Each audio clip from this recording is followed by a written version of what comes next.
अखबार में आत्मा की बात होती है कि परमात्मा की बात होती है? आवाज़ बढ़ाओ, आवाज़ बढ़ाओ।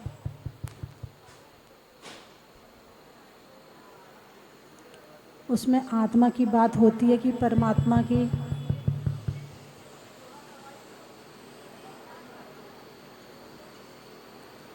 किसकी बात होती है? हैं? देखो मैं बताती हूँ। या तो क्रोध की चर्चा होती है, किसने मार दिया, किसने गुस्से में क्या कर दिया। वॉल्यूम बढ़ाओ, बेस बढ़ाओ।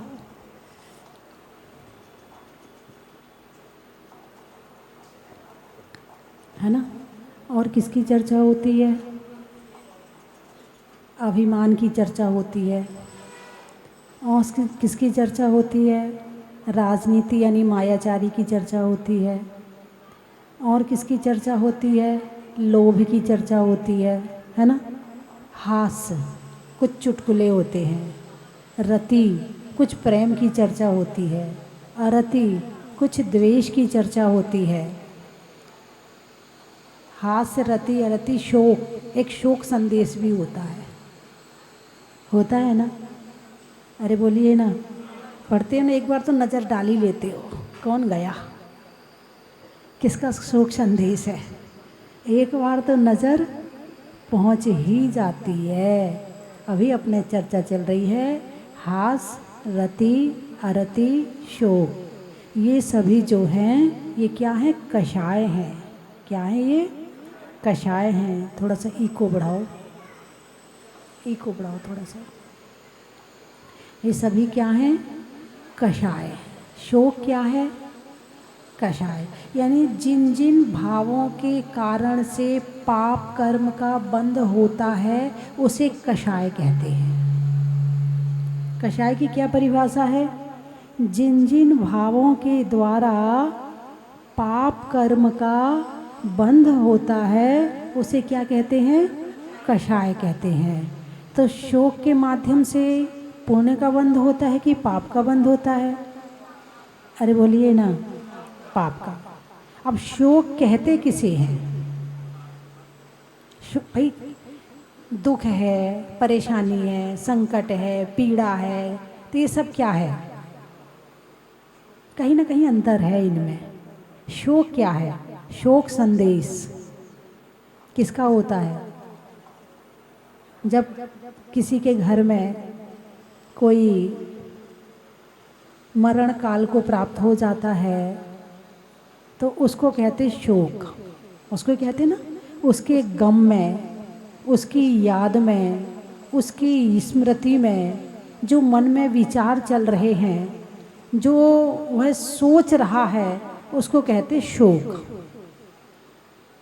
कष्ट हो रहा है, पीड़ा हो रही है, दुख हो रहा है, परेशान हो रहा है। कब? जब वो उस परिवार के वहाँ से चला गया, उसको कहते हैं शोक। हमारे हाथ में नहीं है लेकिन हम छोड़ भी नहीं पा रहे हैं। क्या हमारे हाथ में है नहीं और हम दिमाग से उसे छोड़ भी नहीं पा रहे हैं? इसका नाम है शोक। बात समझ में आई कि नहीं आई? अब जो व्यक्ति चला गया वापिस आ नहीं सकता, तुमसे बातचीत कर नहीं सकता, तुम उसे मोबाइल लगा नहीं सकते। भाई यहाँ से मान लो कोई विदेश गया है, आप क्या करते हो? फ़ोन लगा के बेटा पहुँच गया, जो भी हो, तो आप पूछ लेते हो पहुँचा कि नहीं पहुँचा, है ना? और उसके बाद में आपकी बातचीत हो गई, आप संतुष्ट हो गए। अब वो वहाँ रह रहा है, 1 साल नहीं आ रहा, 2 साल नहीं आ रहा, 3 साल नहीं आ रहा, 4 साल नहीं आ रहा, 5 साल नहीं आ रहा, आपके पास नहीं है, लेकिन शोक नहीं है आपको। क्या कुछ रिश्तेदार ऐसे होंगे कि जो ज़िंदगी में एक बार भी नहीं मिलते हैं, विदेश में रह रहे हैं, वहीं बस गए, अब नहीं आते, उनका पूरा परिवार वहीं बस गया, नहीं आते यहाँ पर ज़िंदगी में कभी। और लेकिन यदि वो ऊपर चले जाएं, फिर ना तो आ रहे थे, ना आने की संभावना थी, लेकिन यदि वो मरण काल को प्राप्त हो जाते हैं तो फिर शोक जरूर होता है, दुख जरूर होता है।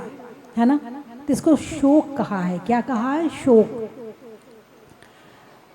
सूतक पातक लगता है ना, क्यों लगता है भाई? आदमी विदेश में बैठा है और आप यहाँ पर हो, 13 दिन का सूतक लग गया या पातक लग गया। कहीं सूतक कहते हैं, कहीं पातक कहते हैं। तो सूतक लग गया या पातक लग गया, वो वहाँ पर है, आपने उसको टच नहीं किया, उसके अंतिम संस्कार में नहीं गए, और आप यहाँ बैठे हो और वो वहाँ है, तो क्यों लगा ये? अरे बोलिए ना, फिर क्यों लगा? भगवान महावीर ने ऐसा संदेश क्यों दिया?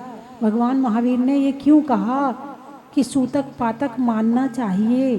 क्यों कहा? कभी आपने इस पर रिसर्च नहीं करी? कभी खोज नहीं करी इस पर आपने? कभी सोचा नहीं? बस जो कह दिया, आज्ञा सम्यक, कह दिया सो मान लिया, बस। हमारा काम तो केवल मानने का है। कुछ खोज भी किया करो, थोड़ा दिमाग भी खर्च किया करो। दिमाग मिला है तो थोड़ा दिमाग लगाया भी करो। केवल इस दिमाग को मोटे मोटे काम में लगाते जहाँ पर ज़्यादा एनर्जी खर्च ना हो, जहाँ खोज हो, ध्यान हो, स्वाध्याय हो, यहाँ दिमाग नहीं लगाते। मैंने इसमें कई बार सोचा कि 13 दिन ही क्यों कहा? पहली बात, नहीं दिन की गिनती है, 13 दिन ही क्यों कहा? पहली बात। तीसरे दिन तिया क्यों किया जाता है? दूसरी बात। और ये लगता क्यों है? तीसरी बात। बात समझ में आई कि नहीं आई? तीन प्रश्न खड़े हो गए। कौन कौन से? लगता क्यों है, 13 दिन ही क्यों है, और तीसरा क्यों है? ये क्यों किया जाता है? मैंने सोचती तो थी, लेकिन प्रैक्टिकल एक बार देखने को मिला मुझे। प्रैक्टिकल एक बार देखने को मिला। एक परिवार जहाजपुर में था, जैन परिवार था। तो उनके चाचा ससुर की डेथ हो गई, यानी जो लेडीज़ थी उसके चाचा ससुर की डेथ हो गई। पत्नी बोली मैं क्या करूँगी जा कर के, मेरी कौन सी रिश्तेदारी है, मेरी तो उनसे लड़ाई थी, मैं नहीं जाऊँगी। पत्नी बोली मेरी उनसे लड़ाई थी, मैं क्या रिश्तेदारी मैंने पहले नहीं निभाई, अब क्यों जाऊँ मैं नहीं जा रही।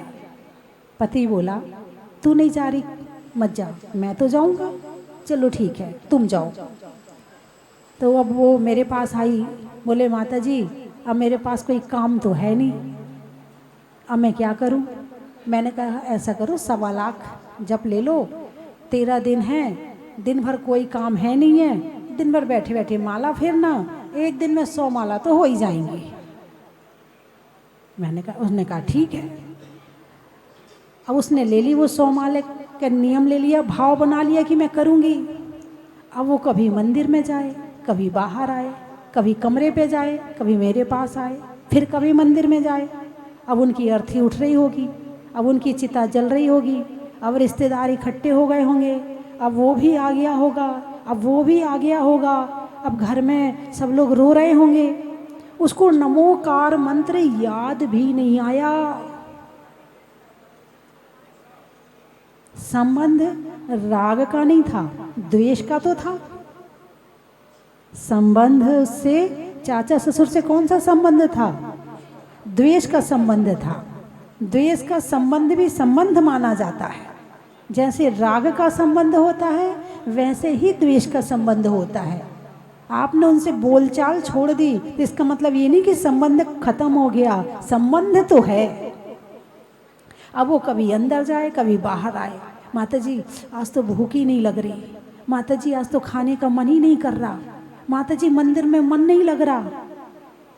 तब मैंने समझा, ये प्रैक्टिकल मैं देख रही इस महिला पर कि जो 13 दिन कहे वो तीसरा कहा है। अब एक दिन निकला, अब दूसरा दिन हुआ, अब बोले सब रिश्तेदार चले गए होंगे, अब घर में ऐसा हो रहा होगा, घर में ऐसा हो रहा होगा। दूसरे दिन भी उसने नमोकार मंत्र की माला नहीं करी। तीसरे दिन फिर वो शुरू हो गई, अब वहाँ पर खारी उठाने गए होंगे, अब फूल चुनने गए होंगे, अब ऐसा हो रहा होगा, अब ऐसा हो रहा होगा। 3 दिन के बाद मैं उस पर सर्च कर रही हूँ, ऐसे मैं उसे मतलब उस पर पूरी निगाह रखी हूँ कि इसके भाव किस समय कैसे होते हैं। अब 3 दिन के बाद थोड़ी उसके अंदर शांति आई। अब उसने थोड़ा बहुत मंदिर में बैठना, मंदिर के बाहर बैठना शुरू किया। अब थोड़ी बहुत, लेकिन पूरा मन नहीं लगा। लेकिन 13 दिन के बाद वो बिल्कुल चेहरे से शांत थी। उसके मन में कोई उथल पुथल नहीं थी, उसके मन में कोई उठा पटक नहीं थी। अब वो बिल्कुल शांत थी। बात समझ में आई कि नहीं आई? वो घर में नहीं है, घर में नहीं है, फिर भी सूतक पातक क्यों लग रहा है? क्यों लगता है सूतक पातक? विचारों में उथल पुथल है। शोक जब होता है तो उस समय इंसान धर्म नहीं कर पाता है। ना हंसते हुए धर्म कर सकता है, ना क्रोध करते हुए धर्म कर सकता है, ना मान करते हुए कर सकता है, ना प्रेम की स्थिति में धर्म होता है, ना द्वेष की स्थिति में धर्म होता है, और ना शोक की स्थिति में धर्म होता है। और जिन जिन स्थितियों में धर्म नहीं हो सकता है उसका नाम है कषाय। क्या? उसका नाम है कषाय। जो 13 दिन बताए हैं, ये 13 दिन, चलो ये तो उनके चाचा ससुर थे। कई बार परिवार में ऐसा भी हो जाता है कि युवा मेंबर होता है या बच्चा होता है, वो चला जाता है। भाई मृत्यु तो कोई ऐसा नहीं है कि आप अपने साथ गारंटी कार्ड लेकर आए हो कि 80 साल तक जियोगे, कि 40 साल तक जियोगे, कि 50 साल तक जियो। कोई अपने साथ गारंटी कार्ड लेकर नहीं आया है ना।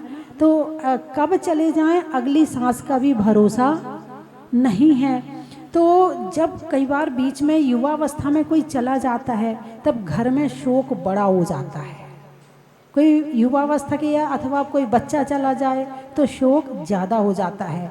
फिर भी 13 दिन का सूतक क्यों बताया है? वो इसलिए बताया है कि 13 दिन तक यदि उसे ना संभाला जाए, उसके यहाँ लोग आते जाते रहते हैं, कई जगह पे उसके घर में पाठ होते हैं, कोई जिसके यहाँ कुछ गमी हो गई है, गांव की महिलाएं मिलके जाती हैं, स्वाध्याय करती हैं, रिश्तेदार जाते हैं, सब आते जाते हैं, कोई अब कोई आ रहा, अब कोई आ रहा, कोई 13 दिन तक उन्हीं के घर में रहता है ना, कि भाई चल दोबारा कौन आएगा, हम यहीं रुक जाते हैं। तो ऐसे तो उससे क्या होता है, उसका जो मन है वो उन सब चीज़ों में चला जाता, वो आए हैं, वो आए हैं, मन वहाँ चला जाता है। जो शोक की गहराई है उसमें नहीं पहुँच पाता है। यदि शोक की गहराई में पहुँच जाए तो वो व्यक्ति आत्महत्या कर ले। यदि उसे अकेला छोड़ दिया जाए, उसके साथ में कोई ना हो, समाज में कोई आने जाने वाला ना हो, तो इसीलिए कहा है कि वो आत्महत्या भी कर सकता है। और जब 13 दिन तक वो सबके बीच में रहता है, मन थोड़ा डाइवर्ट होता है, तो 13 दिन में उस स्थिति में आ जाता है कि अब वो आत्महत्या नहीं करेगा, अब वो जी लेगा। दुखी तो रहेगा लेकिन जी लेगा, अब वो मरेगा नहीं। तो इसीलिए 13 दिन ये भी बताए हैं। भाई समाज में मिल के रहना चाहिए, समाज में झगड़ा नहीं करना चाहिए, समाज में आना जाना चाहिए, समाज का सुख दुख बांटना चाहिए। क्यों ये समाज होती है? समाज किसके लिए होती है? जैसा शोक है ना, ऐसे ही संसारी सुख भी है। जैसे शोक अकेले सहन नहीं कर पाता ना, ऐसे संसारी सुख भी इंसान अकेले सहन नहीं कर पाता है। और इन सब चीज़ों को मिल बांटने के लिए होती है समाज और रिश्तेदार। कौन होते हैं? समाज और रिश्तेदार होते हैं। जब वो शोक में आते हैं तो शोक बट जाता है, और सुख में आते हैं तो सुख बट जाता है, और सहन करने की ताकत आ जाती है। आजकल के बच्चे कहते हमें कुछ लेना देना नहीं है समाज से, हम क्या करें समाज में जाके, हमें रिश्तेदारों से कोई मतलब नहीं, पापा तुम जाओ शादी में, हमें नहीं निभानी रिश्तेदारी। आजकल के बच्चे कहते हैं ना, बहुत परेशान रहेंगे समाज के बिना, बहुत परेशानियां हैं। समाज में रहने से बहुत सारे पापों से बचते हैं, समाज में रहने से बहुत सारी बुराइयों से बचते हैं, समाज में रहने से बहुत सारे गलत काम करने से बचते हैं, समाज में रहने से सुख और दुख दोनों में सहन करने की ताकत आती है, क्योंकि वो बट जाता है। कोई भी चीज़ बट जाए तो उसका वजन हल्का हो जाता है। ऐसे ही जब समाज आती है, रिश्तेदार आते हैं तो दुख बट जाता है, और जब दुख बट जाता है तो 13 दिन के बाद भले ही तुम उसको छोड़ दो, वो रो धो के नौकरी कर लेंगे, कुछ कमा लेंगे, कुछ भी करेंगे, मगर अब आत्महत्या नहीं करेगा। इसीलिए ये सारी चीज़ें होती हैं। हालांकि शोक को कसाय कहा है, लेकिन संसार में रहते हो तो ये ना हो, ऐसा हो नहीं सकता है।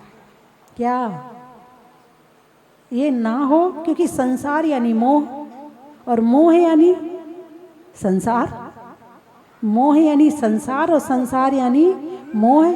जितना ज़्यादा मोह उतना ज़्यादा शोक, जितना ज़्यादा मोह है उतना ज़्यादा शोक, और जितना कम मोह है उतना कम शोक, और मोह नहीं तो शोक भी नहीं। ये सीधा सीधा गणित है। किसको कितना दुख हुआ किसके जाने का। जिसको जितना मोह था उतना हुआ। जब तक जीवे माता रोवे, बहन रोए 10 मासा, और 13 दिन तक तिरिया रोवे, फिर करे घरवासा। ये मैं नहीं कह रही, ये भजन की लाइनें हैं। हाँ, उसके बाद तो फिर सब अपने अपने में लग जाते हैं। लेकिन माँ एक ऐसी होती है कि जो माँ अपने बेटे को कभी भी नहीं भूलती है। ऐसा नहीं, पत्नी को भी प्रेम होता है, पत्नी भी याद करती है, लेकिन जो शोक माता को होता है वो शोक और किसी को उतना नहीं होता है।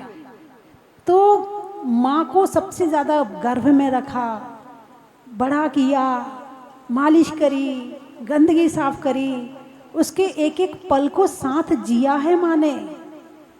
क्या एक एक पल को, यानी उसका रोना, उसका हंसना, उसका बोलना, उसका उंगली पकड़ के चलाना, उसको एक एक अक्षर बोलना सिखाना, एक एक अक्षर पढ़ाना किसने किया है?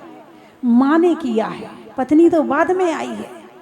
अब वो जड़ से जुड़ी है माँ, अब वो माँ नहीं भूल पाती है।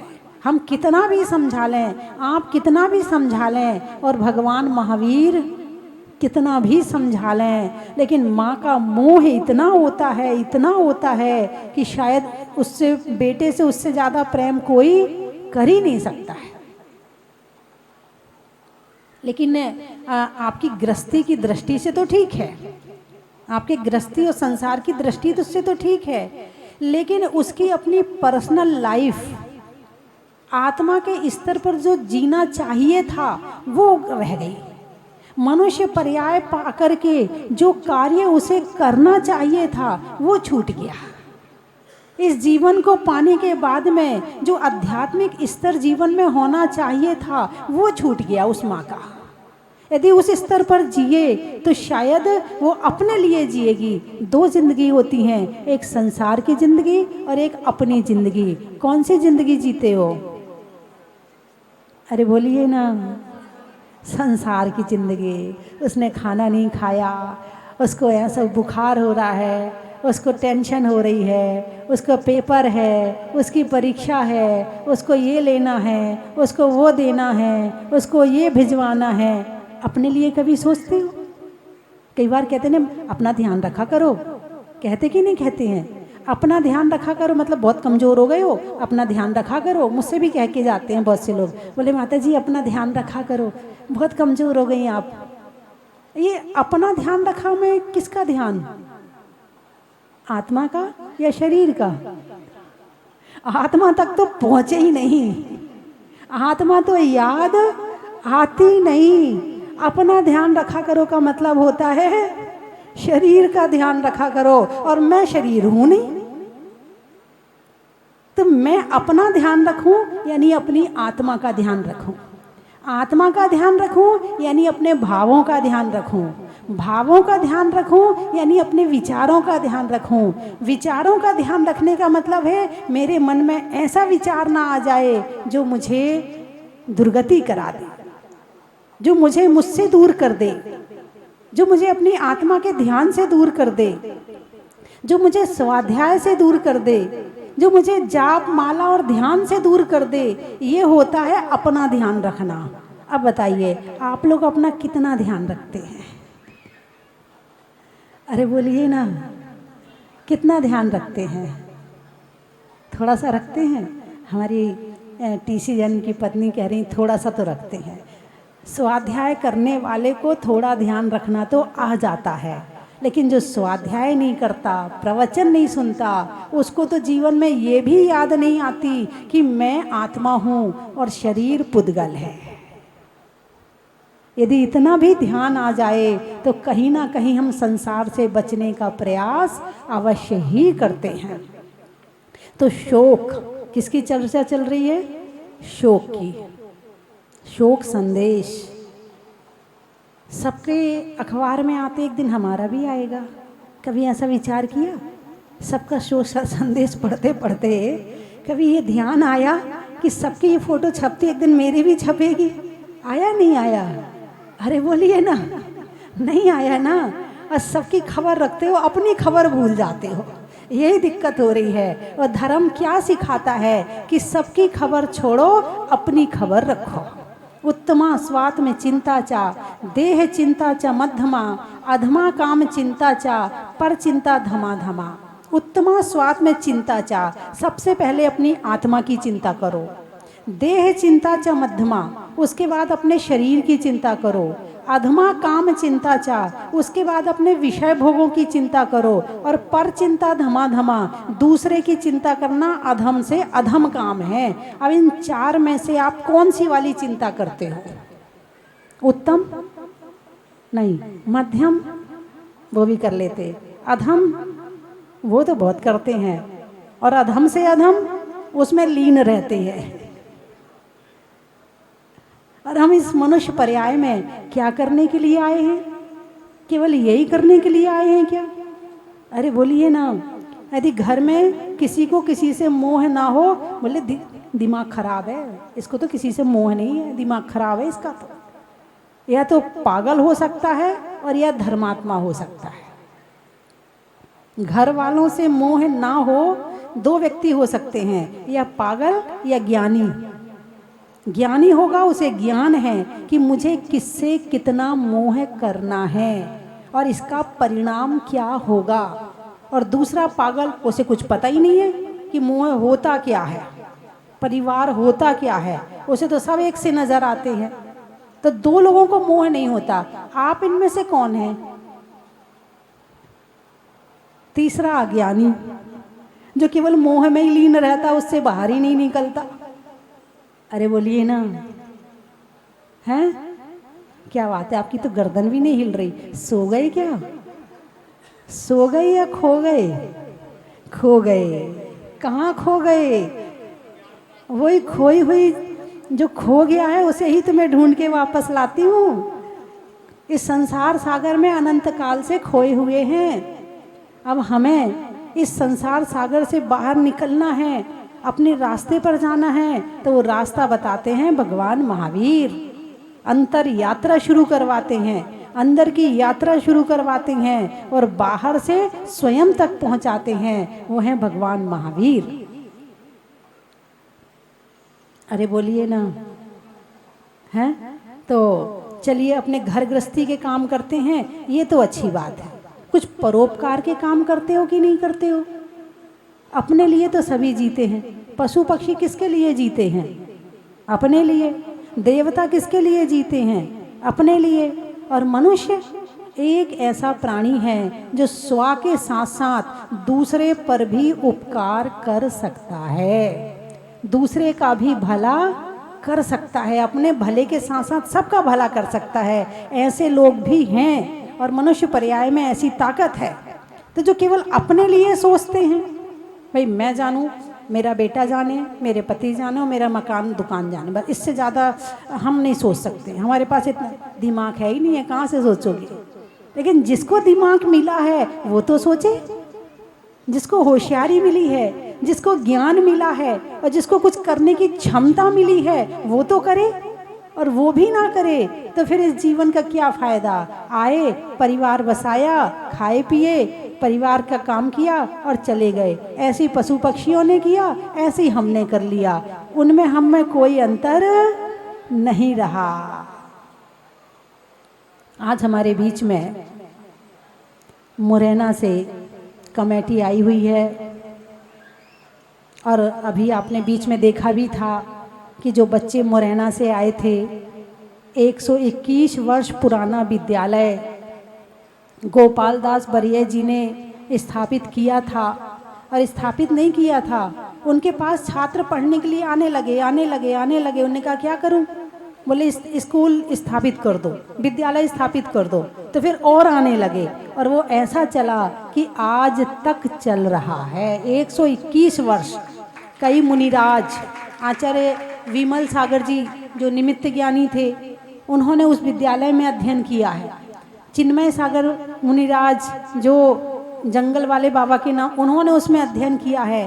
पावन सागर जी, प्रणाम सागर जी, और पता नहीं पूरी लिस्ट है कम से कम 15-20 मुनिराजों की, जिन्होंने उस विद्यालय में अध्ययन किया है और पढ़ कर के फिर वो मुनिराज बने हैं। आचार्य सन्मति सागर जी, आचार्य सुमति सागर जी, आचार्य ज्ञान सागर जी, सभी उस विद्यालय में पढ़े। ऐसा पुण्यवान विद्यालय है वो। और अभी बीच में कोरोना के समय थोड़ा सा हुआ, लेकिन अब पुनः फिर से हरा भरा होने जा रहा है। अब वहाँ की कमेटी आई हुई है और मैं बहुत सारे बंधुओं, अखबार पढ़ते हो? अरे बोलिए ना, अखबार पढ़ते हो? अच्छा, उसमें क्या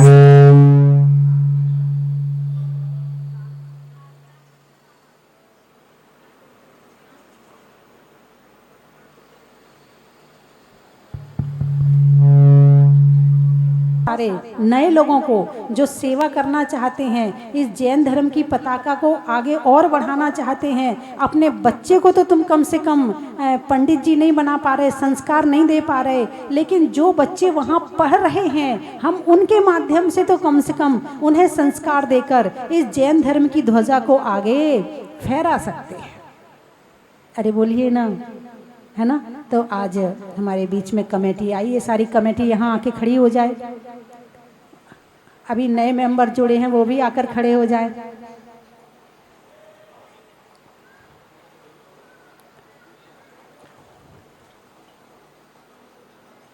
आगम में नए का, उम्र में वय का, और मुरैना के संस्कृत विद्यालय का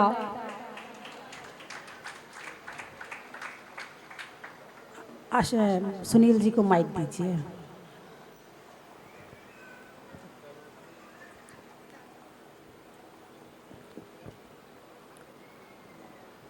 पंकज जी आप भी आ जाए, टीसी जान आप भी आ जाए, आपको भी जोड़ना है मुझे। दिल्ली वाले पास में हैं, मुरैना के हैं, सेवा करोगे? भाव हैं? हाँ आ जाइए, बोलिए, शुरू कीजिए। प्रणाम माता जी। श्री गोपाल दिगंबर जैन सिद्धांत संस्कृत महाविद्यालय की कमेटी की ओर से आप सभी को प्रणाम, जय जिनेन्द्र। जैसा माता जी ने अभी बताया कि कितने विद्वान, कितने साधु संत मुरैना इस संस्कृत महाविद्यालय से शिक्षा दीक्षा कर जैन सिद्धांतों को पूरे देश में पताका फहराई है। कोविड काल में ये मुरैना जैन संस्कृत महाविद्यालय सही मायने में ऑक्सीजन पर था। अभी बीच में ज्ञान तीर्थ की पंचकल्याणक महोत्सव पर माताजी का आगमन हुआ और कमेटी ने निवेदन किया माताजी को कि माताजी अपना आशीर्वाद इस जैन संस्कृत महाविद्यालय को दें। और उसका परिणाम है कि आज इस जैन संस्कृत महाविद्यालय में 50 बच्चे न सिर्फ जैन धर्म की संस्कृत की शिक्षा ले रहे हैं, अपितु दूसरी शिक्षा भी ग्रहण कर रहे हैं और टोटली फ्री। बाकायदा टेस्ट होता है और उसके बाद जो बच्चे सुदूर से, बहुत दूर दूर से लोग बिहार से कहां से आते हैं और वो बच्चे आज अच्छी शिक्षा लेकर, और माताजी के पास अभी शिविर में यहाँ रहे थे 50 बच्चे, साथ ही एक वहाँ माताजी के नाम से ही हमने स्कूल की स्थापना की है। उस स्कूल में 100 बच्चे से ज्यादा पिछली साल पढ़े हैं। इस बार का टारगेट हमारा 200 बच्चे क्रॉस करने का है। साथ ही आपको एक खुशी की होगी क्योंकि हमारे इस जैन संस्कृत महाविद्यालय के पास बीघों में जगह है। जगह होना किसी भी शहर के बीचों बीच बहुत बड़ी उपलब्धि होती है। वो हमारे पास जगह पंडित गोपाल दास जी बरिया ने 1902 में ये बनाया था, तब से वो जगह हमारे पास है। 300 रुपए में खरीदी थी। हाँ, ये कह सकते हैं मेरा जन्म न जाने कहाँ था मैं।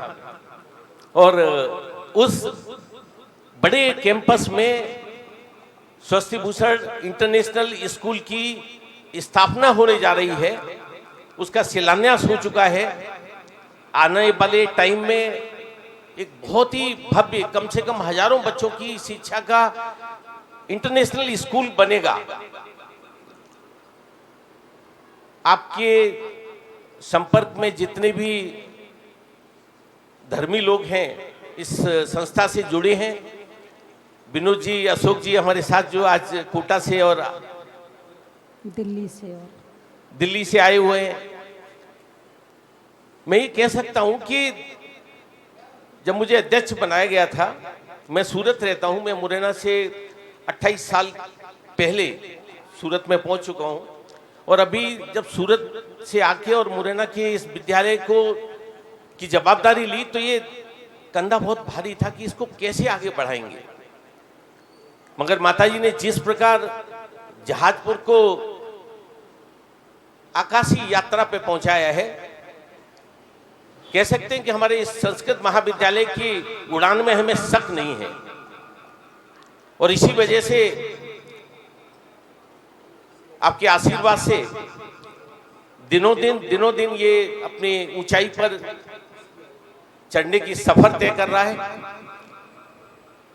माताजी का आशीर्वाद पुनः चाहेंगे और आप सबसे ये आग्रह जरूर करना चाहेंगे कि जितना मन से, जितना तन से, जितना धन से जुड़ सकें, इसे जरूर जुड़े।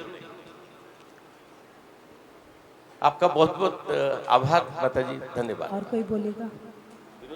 विनोद जी प्लीज। हाँ, विनोद जी। जो बोलो मुनि सतनाथ भगवान की, जो लारिका स्वस्ति भूषण माता जी की, हमारे सुनील जी जो वहाँ के अध्यक्ष हैं, जब माता जी का विहार जाजपुर से मुरैना के लिए हुआ था पंचकर्णक में, तब माता जी और मैं और मनोज जी साथ थे, उसका निरीक्षण किया था। तो स्कूल की स्थिति ऐसी हो रही थी कि वो बंद के कगार पे थे। तो माता जी को देखकर बड़ी करुणा पैदा हुई। माता जी ने कहा इस स्कूल को तो वापस चालू करना चाहिए, क्योंकि जिस स्कूल में इतने मुनिराज ने शिक्षा ग्रहण करी हो, चाहे प्रमाण सागर जी, चिन्मय सागर जी, जैसा अभी माता जी ने बताया, चारुकीर्ति भट्टाचार्य जी, ज्ञानमती माता जी, सभी ने, विशुद्धमती माता जी ने, कितने संतों ने उस स्कूल में शिक्षा ग्रहण करी है। माता जी की वेदना देखी नहीं गई। माता जी ने कहा विनोद जी इसको कैसे भी करके अपन लोग चालू करें दोबारा। वहाँ की कमेटी वाकई में कहती कि भाई साहब हमने जितना लगाना था लगा चुके हैं, हम अब असमर्थ हैं। मैं बिल्कुल स्पष्ट शब्दों में बोलूं कि मनोज जी ने यही कहा कि भाई साहब हमारे बस की बात नहीं। माता जी का आशीर्वाद ऐसा हुआ कि वो आज स्कूल में आपने देखा भी कौन बच्चे आए थे, अभी 100 से ज्यादा एडमिशन हो चुके वहाँ पे। उम्मीद है कि 200 होने की है। एक नया भवन और बनाने की वहाँ पे चल रही है। वहीं उसी प्रांगण में एक 4 मंजिला, उसका नक्शा तो बन गया है, लेकिन कहते हैं कि धीरे धीरे माता जी की चाल जो है धीरे धीरे होती है, फास्ट नहीं होती है। तो वो धीरे धीरे वो भी बनेगा। और हमारा टारगेट है कि 1000 बच्चे उस स्कूल में आ जाए। तो माता जी की कृपा और आशीर्वाद बना रहेगा और मुनीश्वरनाथ भगवान का बना रहेगा, तो वो सब काम सक्षम होंगे। पूरी कमेटी, हमारे मनोज जी हैं, सुनील जी भाई साहब सूरत से आए हैं, पूरी कमेटी को मैं बहुत बहुत साधुवाद देता हूँ कि आप सबने एक छोटे से निवेदन पे यहाँ पे पधारे, उसके लिए सभी का मैं तहे दिल से धन्यवाद करता हूँ। वंदना माता जी। मैं एक चीज भूल गया हूँ। मैं आज सुबह बाई रोड जब यहाँ आ रहा था तो पाटन के लिए ये लिखा था धर्म नगरी। तो वाकई माता जी ये धर्म नगरी की अनुभूति हम लोग कर रहे हैं और आपके आशीर्वाद से ये धर्म नगरी और अपनी ऊंचाई पर पताका फहराएगी। ये जरूर एक मन में बात रह गई थी। धन्यवाद।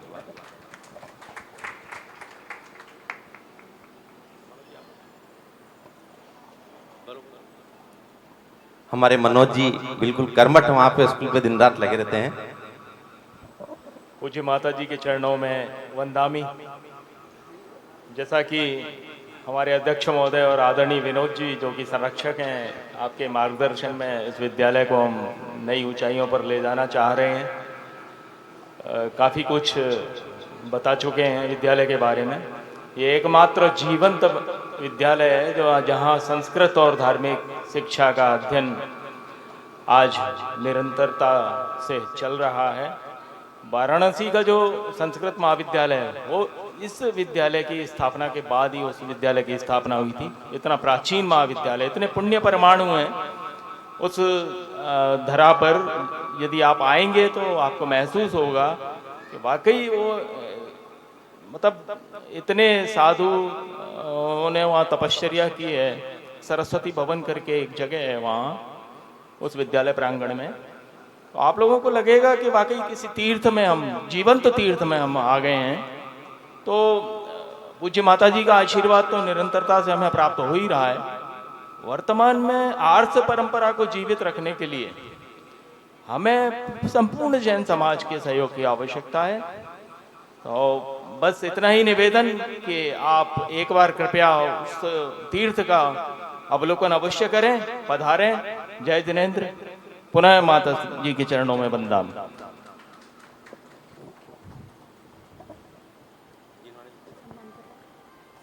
हाँ, आइए मैं पधारे हुए सभी मुरैना कार्यकारिणी कमेटी और उनके पदाधिकारी गण के लिए हमारे तीर्थ क्षेत्र कार्यकारिणी कमेटी के अध्यक्ष श्रीमान गुलाब चंद जी, मंत्री श्रीमान राजेंद्र जी और बबलू भैया, सभी कार्यकारिणी कमेटी और चेतन जी से निवेदन करूंगा कि वह इन पदाधिकारियों का तिलक और माल्यार्पण से सम्मान करें। सभी पदाधिकारियों से मैं निवेदन करूंगा आए और इन सभी का निश्चित रूप से मान भाव ये मुरैना से पदाधिकारियों ने कहा है और माता जी का भी